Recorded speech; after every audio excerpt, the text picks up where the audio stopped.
Assalamu alaikum mtazamaji wa kipindi chako pendwa cha Imani. Leo tumemtembelea katibu wa Juvikiba wilaya ya Ubungo. Tunataka tufahamu Juvikiba ni nini na malengo ya Juvikiba ni yapi hasa. So atambulisha jina lake, then tuendelee na mengine yanayofuata. Bro, tunani? Bismillahirrahmanirrahim. Alhamdulillahi rabbil alamin wassalatu wassalamu ala ashrafil anbiya'i wal mursalin sayyidina Muhammadin sallallahu alayhi wasallam.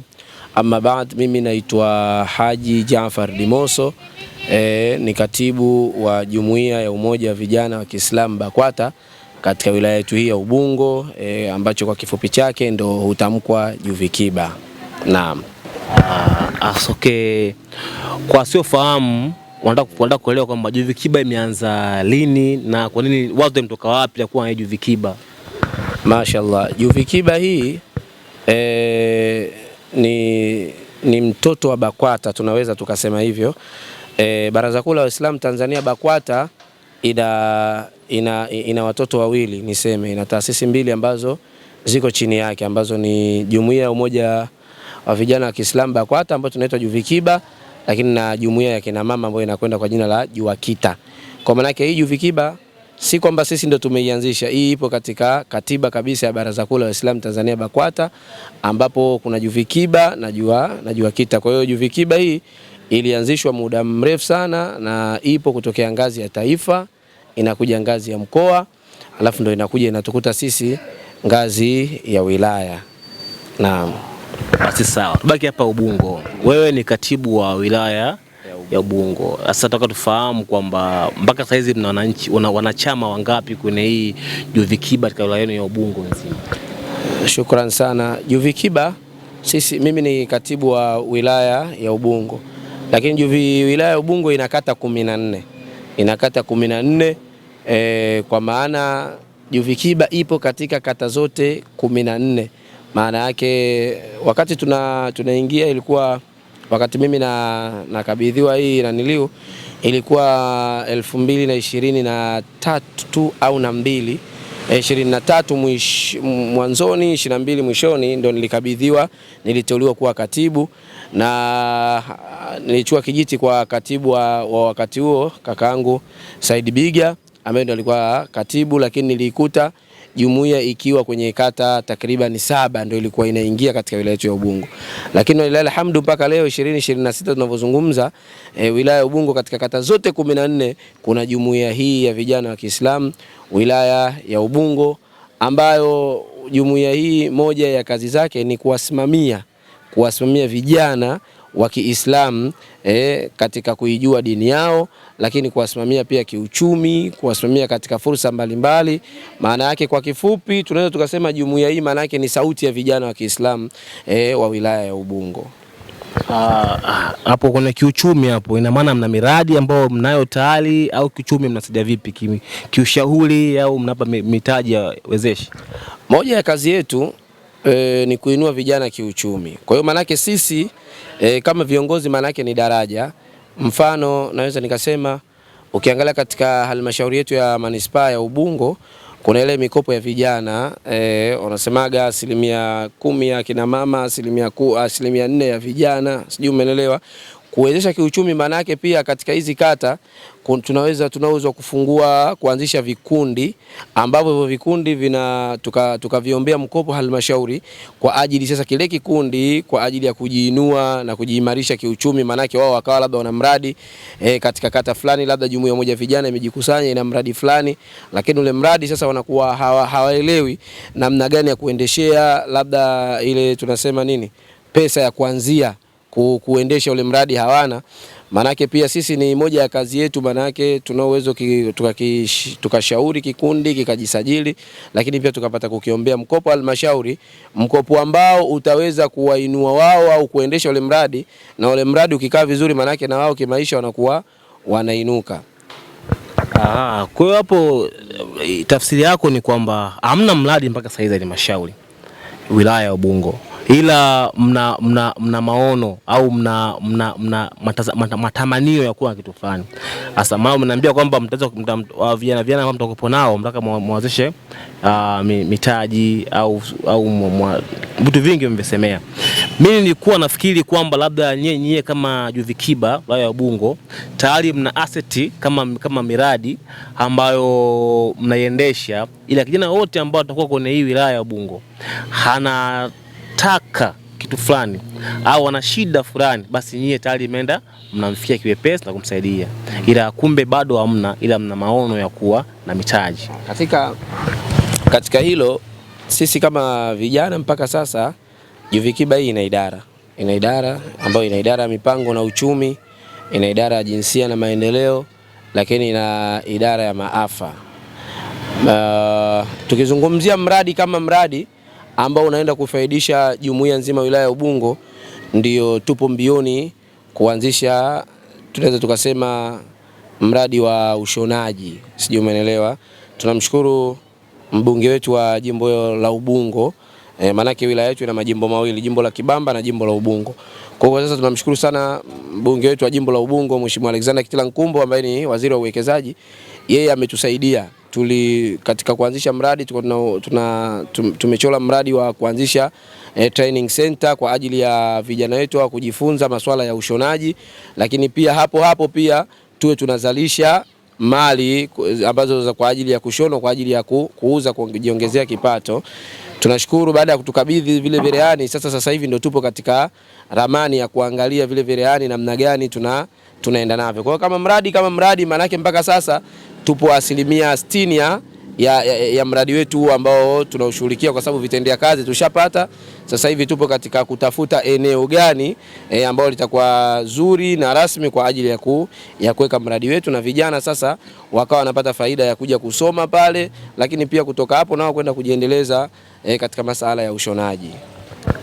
Basi kama mheshimiwa ameweka hizo cherehani 5 cherehani 15 ambao mradi wa kwanza ambao mnao saizi, ila haujaanza kazi. Sawa. Sasa mimi nataka kujua hawa vijana ili waingie Juvikiba wanatumia pesa mpaka waje kukutana nyie na kusajiliwa, au unaingia tu kina namna ipi labda? Sawa. Tunaposema Juvikiba, yani tukisema tu Juvikiba, jumuiya ya umoja wa vijana wa Kiislamu, sisi huku hatuna form zile labda za kujiandikisha au vipi. Sisi ni kijana yote ambaye anatamka shahada, ambaye atasema ashhadu an la ilaha illa Allah wa ashhadu anna Muhammadar Rasulullah, maana yake huyo moja kwa moja automatic ni Juvikiba. Na ndio maana katika moja ya mambo ambayo tunadili nayo pia ni tablighi, kueneza dini kwa vijana wa Kiislamu. Sasa kueneza dini maana yake sisi tuna ile jaura, tuna siku ambazo tunafanya jaura, hata kwenye makata huko tunahamasisha kwamba kila Jumapili asubuhi kunafanyika jaura katika nyumba mbalimbali, jaura katika mitaa mbalimbali, kuwahamasisha vijana wa Kiislamu namna gani wanaweza wakajiunga, yani wakajisogeza karibu. Maana yake si kujiunga, kujisogeza karibu. Lakini tukasema sawa, hatuna form za wanachama, lakini tukasema ili sasa tunatambuana vipi? Maana yake tukisema ni vijana wote wa Kiislamu. Sasa lakini lazima tuwatambue, kwa sababu kuna wakati sisi ni daraja, unaweza ukaja msaada kwa vijana, mtu akatuliza sasa mna vijana wangapi ambao labda wanahitajika kusaidiwa katika nyanja fulani, tukaa tunashindwa. Kwa hiyo tukaanzisha huo mtindo wa kuwasajili vijana. Kwa kijana yeyote ambaye yupo katika wilaya ya Ubungo ambaye bado hatujamfikia, kwa sababu hatuwezi kuwafikia wote, kwa sababu vijana kila siku wanakuwa na kila siku wanazaliwa, hatuwezi kuwafikia wote. Kwa hiyo kwa yule kijana ambaye labda atasikia interview na yeye angetamani kujiunga na jumuiya hii, basi yeye mwenyewe sasa ni kutupigia au kuulizia katika ofisi za kata. Maana sisi tupo katika ofisi za BAKWATA kata zote 14. Ukienda katika ofisi ya BAKWATA kata, akisema bwana mimi ni kijana nahitaji kujiunga katika jumuiya moja vijana wa Kiislamu BAKWATA, basi haraka nadhani taarifa zake tutazipata na tutamsajili na tutaenda kuwa naye, na hakuna kiingilio cha aina yoyote. Kwa mmeanza kusajili vijana tayari? Tunao vijana mpaka sasa hivi kwa wastani katika kiwilaya nzima tuna takriban vijana 460 mpaka sasa, 460 na hivi, ambao mpaka sasa hivi wale ambao tuna form zao ambao tumeshawasajili. Hao ni official ambao tunawatambua, ambao hata sasa hivi wakihitajika, maana yake tutaongea na viongozi wa kata, watakuwa wanakuja. Maana yake hao ni kutoka katika kila kata ya Kimara mpaka jana tulikuwa tumeona imeshasajili vijana kama 62 kata za Mabibo. Kwa hiyo tukijumuisha ile yote ndio tunapata hiyo 463 64. Ina maana kwa vijana wote wa Uislamu ni wa kwenu.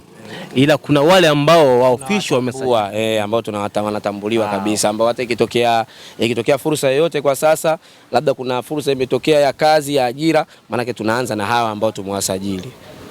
Alafu baadaye ndio tunatoa tangazo kwa wote ambao wako nje ya usajili. Huo mradi wa Veleani mtaka mwanzo lini kuanza? Inshallah tunamwomba Mwenyezi Mungu atufanyie wepesi. Tunalo tukio hapa mbele katika mwezi wa Ramadhani, katika 10 la mwisho tunalo tukio la kuwafutarisha vijana wenzetu mayatima, lakini vijana wenzetu walemavu, kushiriki nao, kuwapa furaha. Nadhani baada ya tukio hilo, baada ya Ramadhani kuisha, ndio target yetu sasa rasmi ile Juvikiba Training Center basi ianze rasmi. Mlipewa lini hizo Veleani? Veleani hivi tulipewa siku ya Jumamosi ya tarehe 10 Januari, ambapo tulikuwa tuna maulidi yetu ya vijana kuwa tulikuwa tuna maulidi yetu ya Juvikiba. Basi mgeni rasmi katika maulidi yale alikuwa ni Mheshimiwa Alexander Kitila Nkumbo, waziri wa uwekezaji na mbunge wa jimbo letu la Ubungo. Tulimwalika na tulivyomwalika katika risala tukamwambia shabaha yetu, maono yetu, tunahitaji kitu gani ambacho kitatuinua vijana. Basi na yeye pale bila kuchelewa tulimwomba Veleani 20. Yeye akasema mimi kwa sasa nitawapeni Veleani 15, na hiyo Veleani 15 vilivyobakia basi tutaangalia namna gani pia mnaweza mkavipata. Kwa hiyo tuna Januari juzi Januari 10 ndio tulikabidhiwa hivyo Veleani na Mheshimiwa mbunge. Kwa mtafungua chuo cha Veleani au mtafungua ofisi ya ushonaji? Vyote viwili vitakwenda kwa pamoja, manake itakuwa ni chuo cha kuwafundisha watu ushonaji, lakini pia kitakuwa ni ofisi za ushonaji, na zitakuwa hapo katika makao makuu yetu inshallah. Na lengo la chuo mtu aseme shahada tu au mpaka msajiliwe? Lengo ni ashhadu an la ilaha illa Allah, ni kijana wa Kiislamu, lakini katika chuo tumeenda mbali. Unajua sasa hivi tunaamiriana sana na tuna mashirikiano mazuri na wenzetu wa dini nyingine. Na ndio maana kuna hizi jumuiya za kama JMAT ambazo zinadili na taasisi za kidini kuungana. Kwa maana yake katika chuo tumeenda mbali, kama vijana hatutoangalia dini. Katika chuo ni kijana yoyote ataruhusiwa kusoma katika kile chuo. Maana yake sisi tutakachokifanya, kwa sababu chuo pia kitahitaji uendeshaji. Kwa hiyo maana yake kama vyuo vya cherehani tutaangalia vyuo vingine, kama wenzetu kwa analipa mtu ili asome analipa 50,000, maana yake sisi tutapunguza zile asilimia. Maana yake sisi tutachukua labda 20,000, kwa sababu ile 20,000 ili isaidie uendeshaji wa ile eneo, na ile asilimia nyingine basi itakuwa ni mchango wa jumuiya katika kukuza kuwaondoa vijana mtaani na kuwapa ujuzi. Sasa mimi nikiangalia mtaani kwa vijana wengi sana wa Kiislamu, lakini wameharibikiwa. Kuna wengine wanavuta madarati, kuna wengine hawajitambui kabisa na ni Waislamu. Sasa nyie kama Juvikiba wilaya ya Ubungo, na ukiwa kama ndo katibu mtendaji mkuu wa wilaya ya Ubungo, nyie watu mnawafikiaje? Ndio maana mwanzo katika maongezi yangu nilisema kila Jumapili tuna jaura. Jaura haya ni matembezi ya amani anasema ya nini? Ya kusambaza ile tukasema ya kusambaza dini. Sijui umeelewa? Tablighi, sisi tunaita tablighi. Kwa hiyo baada yake mpaka sasa tunaendelea kuwafikia taratibu. Lakini pia tujue vijana wana changamoto nyingi. Kwa hiyo vijana pia katika kuwaendea, uwezi kuwaendea tu kurupu, lazima uende nao taratibu.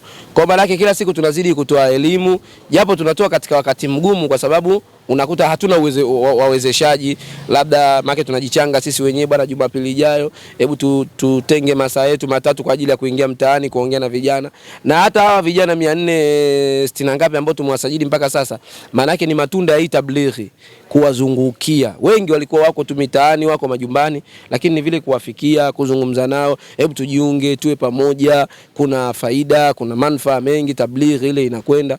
Basi tumejitahidi kuwatoa vijana wengi kwenye giza na kuwaleta kwenye mwanga. Kwa hiyo hata hao vijana ambao tunasema nao pia ni tablighi imesaidia. Kwa hiyo wale ambao hatujawafikia bado, kama katibu sasa nitoe tu maelekezo kwa makatibu wetu wa kata, wenye viti wetu wa kata wa jumuiya, basi waendelee na hiyo tablighi, waendelee kusajili vijana wengi, ili mradi tu pia kuisaidia serikali. Manake unapotoa vijana katika mambo ya mihadarati na nini, manake pia tunafanya kazi ya kuisaidia pia serikali, ambayo kila siku imekuwa mama yetu Samia Suluhu Hassan amekuwa akipambana sana katika kuhakikisha maadili ya nchi yetu yanakaa vizuri. Kwa hiyo hili si lake peke yake, hili ni letu sisi kama vijana, kuwasaidia vijana wenzetu, lakini hata nyinyi waandishi wa habari mkizidi kutufikishia salamu hizi, jumbe hizi zilikuwa zinafika kwa vijana, basi itakuwa ni bora zaidi, tutakuwa tumeokoa kizazi na kuweka kuwa kizazi salama. Tutaokoa kizazi kuwa kazi salama. Mimi naomba nikushukuru hapo ndugu yangu. Mashaallah. Mimi nimefurahi sana, na nimefurahi na hii isiishie kwetu sisi Juvikiba, muwe mnatembelea sana makundi ya vijana ili mradi pia viongozi wetu wa kiserikali waone huku chini kunao vijana ambao tunafanya kazi, manake pia serikali inatakiwa kuamiliana na sisi, kwa sababu sisi kama hivyo jumuiya tuna vijana wengi, lakini kuna wakati tunagonga milango yao ambao wao sasa ndio wana fursa. Mfano waziri wetu Bwana Joel Nanauka, yeye ndio waziri wetu wa vijana na ameletwa mahususi kwa ajili yetu. Zamani kulikuwa hakuna wizara maalum kwa ajili ya vijana, lakini Mheshimiwa Rais Mama yetu Samia Suluhu Hassan tunamshukuru, ameliona kwamba vijana hawa wanahitaji kuwa na sehemu yao maalum. Kwa hiyo sisi tuishauri wizara, tunajua inafanya kazi kubwa, lakini bado tuendelee kuishauri pia ifike kwenye wilaya huku, at least katika kila wilaya tu hata na ofisi ya wizara. Sijajua kama zipo, lakini tukiwa kila wilaya tukijua kabisa ofisi ya wizara ni ile pale, basi itakuwa ni rahisi sisi vijana kutembelea vile na wao kututambua, kwa sababu wilayani ikiwepo maana yake watatafuta vijana wa Kiislamu na viongozi wao wako wapi. Vijana wenzetu wa madhehebu mengine, sijui umeelewa, Kristo sijui wa Sabato wa nini, nao wana uongozi wao. Kwa maana yake wakitutafuta sisi sote viongozi, tukikaa nao kama wizara wilaya, maana yake watasikia maoni yetu, tutawaambia, kwa sababu wao kama wizara sidhani kama wanafika chini huko sisi ndo tunaishi na ndo tunajua watu wetu. Kwa maana yake wao watumie viongozi sisi wa wilaya kutuita, kukaa na sisi, tuna uwezo mkubwa wa kuwasaidia kufikisha, kwa sababu hata hii mikopo ambayo inatolewa ya vijana, kuna vijana ambao wako chini kule Mburahati, vijana ambao wako Mabibo, vijana hawajui namna gani wanaipata ile kutokana na elimu kuwa ni ndogo. Kwa hiyo inaweza ikaje mikopo ya vijana lakini kaishia tu halmashauri juu huko chini isifike. Lakini tukiwa tuna mwakilishi wetu, tunajua kabisa huyu ni mwakilishi wetu wa wizara, yuko pale wilayani, labda kwenye ofisi ya mkuu wa wilaya, itakuwa ni rahisi sisi kufikisha maono yetu na wao kutufikia sisi kiurahisi, na kuondoa hii dhana ya kwamba vijana ndio wachochezi, vijana ndio waharibifu wa nchi, vijana ndio wanafanya mambo mabaya. Vijana yote hawa wanafanya kwa sababu viongozi hawawafikii makundi haya ya vijana. Kwa hiyo nipaze sauti kwa serikali yetu, bimaana hasa wizara ya vijana chini ya kiongozi wetu kaka yetu Bwana Joel Nanauka, kutufikia sisi viongozi wa wilaya, ili sisi tukawashikishe viongozi wa kata, na viongozi wa kata wapeleke katika mitaa, wasikilize kero za wananchi. Walau haziwezi kumalizwa zote, lakini ikiwa katika kata 14 tumemaliza kero za kata 3, maana zile kata nyingine zilizobakia 11 zikisikia kwamba wenzetu washamaliziwa, watakuwa na imani kwamba ipo siku na sisi tutafikiwa na serikali itasikia vilio vyetu na mambo yatakuwa mazuri. Waziri msikivu sana na ili amelisikia. Tunakushukuru ndugu yangu. Mashaallah, shukrani sana. Amin.